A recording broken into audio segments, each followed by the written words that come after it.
mengikuti grand final turnamen bola voli Piala Wakapolres Pidi Hut Andeta Visi antara Putu dan ACDC Babi yang akan dilaksanakan hari Selasa 24 Desember 2019 di lapangan tercinta Tanjung Ulin, Kabupaten Pidijaya.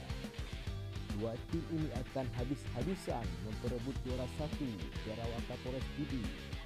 Tim dari Putu, anak buah dari Bang Husni, akan diperkuatkan oleh sederetan pemain terbaiknya seperti Dandi. Kenalkah Anda dengan Dandi? Dia adalah pemain yang berasal dari Medan yang terkenal lompatan dan pukulannya.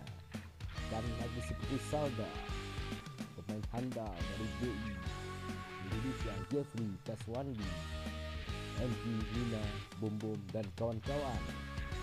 Sedangkan dari tim ACDC Bambi tidak mau kalah juga dan akan diperkuatkan oleh pemain dari kota Banda Aceh. Pemain handalnya yaitu Bekjal, pemain Pamber, Awir Setiawan, Isa, Deki dan kawan-kawan.